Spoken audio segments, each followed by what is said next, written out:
ఈ తవ్విన ఇసుక కూడా ఏ రేటుకి అమ్మాలి అని కూడా ప్రతి నియోజకవర్గంలో ఏ రేటుకి అమ్మాలి, దానికి రీజనబుల్ ట్రాన్స్పోర్ట్ కాస్ట్ వేసి ప్రతి ఆదివారము పేపర్లలో పబ్లిష్ చేసి, ఇంతకన్నా ఎక్కువ రేటు ఎవరైనా కూడా అమ్ముతే ఈ నెంబర్కు ఫోన్ చేయండి, ఈ నెంబర్కు ఫోన్ చేస్తే యాక్షన్ తీసుకుంటాము, తప్పు చేస్తే 2 ఏళ్ల జైలు శిక్ష, 2 లక్షల రూపాయల జరిమానా అని కూడా ప్రతిరోజు ప్రతి వారం పేపర్లో ప్రతి ఆదివారం పేపర్లో పబ్లిసైజ్ చేస్తాను.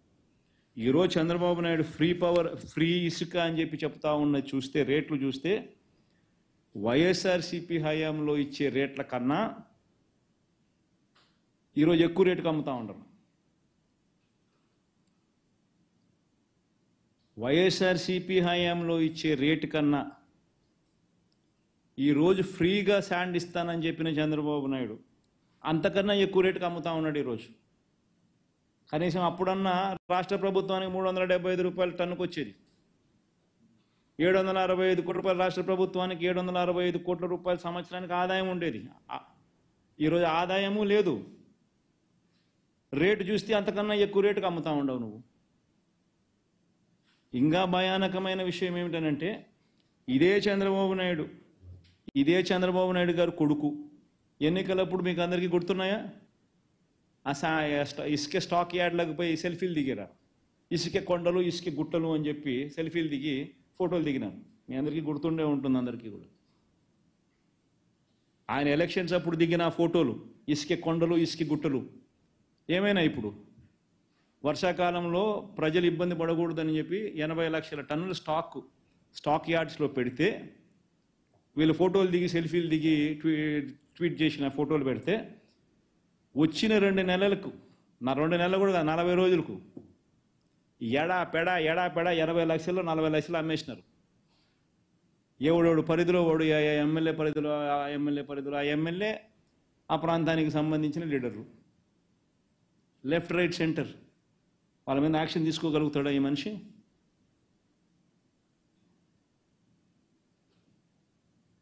టన్నుకు 765 టన్నుకు 375 రూపాయలు, 765 కోట్ల రూపాయలు సంవత్సరానికి రాష్ట్ర ప్రభుత్వానికి రాష్ట్ర ఖజానాకు ఆదాయం వచ్చింది. ఈరోజు ₹1 రాష్ట్ర ఖజానాకు ఆదాయం రాకపోగా ఇసుక లేదు, ఎడాపెడా దోచడము, రేట్లు చూస్తే వైఎస్ఆర్సీపీనే మేలు అని చెప్పి ఈరోజు ప్రజలు అనుకుంటా ఉన్నారు. వైఎస్ఆర్సీపీ టైంలోనే రేట్లు తక్కువగా ఉన్నాయి, ఈయనేమో ఉచిత ఇసుక అని చెప్పి ఈయన చెప్పినాడు, నేనేమో ఇల్లు కట్టుకోవడం ఆపేసిన 2 రోజులు, ఆయన ఉచితంగా ఇస్తాడు కదా ఇసుక, అంత నాకు డబ్బు మిగులుతుందేమో అని చెప్పి తీరా ఆయన ప్రభుత్వం వచ్చిన తర్వాత నేను ఇసుక కోసం పోయేసరికి రేటు చూస్తే అప్పుడు వైసీపీ టైంలోనే రేట్లు తక్కువ ఉన్నాయి, ఇప్పుడు ఎక్కువ రేట్లు ఎక్కువ ఉన్నాయని చెప్పి ప్రజలు అంటారు. వాస్తవం కాదా నేను చెప్పేది? కళ్ళ ఎదుట కనపడుతుంది దోపిడీ. ఆయన ఏలెత్తి ఇంకొకరి మీద చూపిస్తాడు, కళ్ళ ఎదుట దోస్తూ ఉన్నారు. స్టాకులు లేవు, దోచేయడాలు, రాష్ట్ర ప్రభుత్వానికి వచ్చే ఆదాయం పోయింది, ఏలెత్తి చూపించడం, ఆరోపణలు చేయడం, దోచేయడం.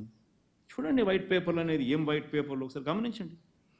రాష్ట్రంలో గనులు లీజుల గురించి చంద్రబాబు నాయుడు మాట్లాడాడు. రాష్ట్రంలో గనులు లీజుల గురించి మాట్లాడుతూ పెద్దిరెడ్డి రామచంద్రారెడ్డి అని ఆయన మీద బండేయాలని చెప్పి విపరీతంగా ప్రయత్నం చేస్తూ ఉంటాడు. పాప పెద్దిరెడ్డి రామచంద్రారెడ్డి ఈయన చిన్నప్పుడు క్లాస్మేట్లు. అప్పుడప్పుడు పెద్దిరెడ్డి రామచంద్రారెడ్డి కాలేజీలో ఉన్నప్పుడు చంద్రబాబు నాయుడు కొట్టినాడంట. ఆ కోపాన్ని ఆయన ఎప్పుడు తట్టుకోలేడు, జీర్ణించుకోలేడు. పెద్దిరెడ్డి రామచంద్రారెడ్డి అంటే ఇటుకుంటాడు, వాళ్ళ కుటుంబాన్ని నాశనం చేయాలా, వాడి కుటుంబాన్ని తొక్కాలా, వాళ్ళ కుటుంబాన్ని చెడు చేయాలా అని చెప్పి. పాపం ఆయన అంటే ఆయన ఏ పోర్ట్ఫోలియో ఉన్నా కానీ అంతే, ఆయన మీద పడాల్సిందే, ఆయనను ఏమేమో ఆయన చేయాల్సిందే. నిజంగా ఎంత అడ్డుగోలు ఆరోపణలు అంటే ఇది. దశాబ్దాలుగా గనులకు సంబంధించిన విషయానికి వస్తే, దశాబ్దాలుగా ఈ గనులను దోచుకుని అడ్డగోలుగా సంపాదించింది ఎవరు?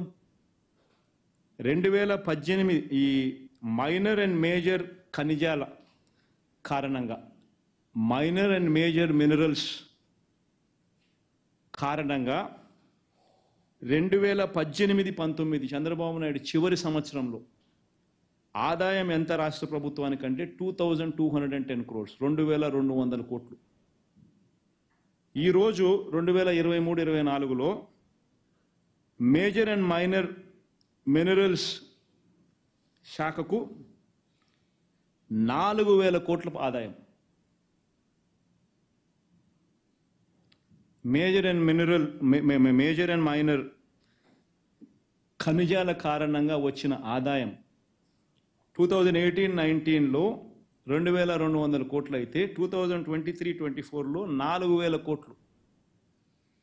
ఆదాయం 2200 కోట్ల నుంచి 4000 కోట్లకు పెంచితే కరప్షన్ జరుగుతుందా? మన ఇంతకుముందు చంద్రబాబు నాయుడు హయాంలో ఈ పెరిగిన ఆదాయం ఎక్కడున్నది? మాట్లాడేసరికి ఆలోచన ఉండాలి.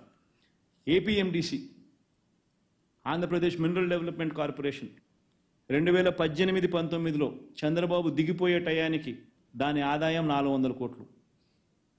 ఏపీఎండిసి ఆదాయం చంద్రబాబు నాయుడు దిగిపోయే టయానికి దాని ఆదాయం 400 కోట్లు. ఈరోజు దాని ఆదాయం 3000 కోట్లు పైచిలుకు. ఏపీఎండిసి ఆదాయం ఈరోజు 3000 కోట్లు పైచిలుకు 2023-24. ఆయన హయాం దిగిపోయే టయానికి 400 కోట్లు, 23-24 టయానికల్లా 3000 కోట్లు దాటింది.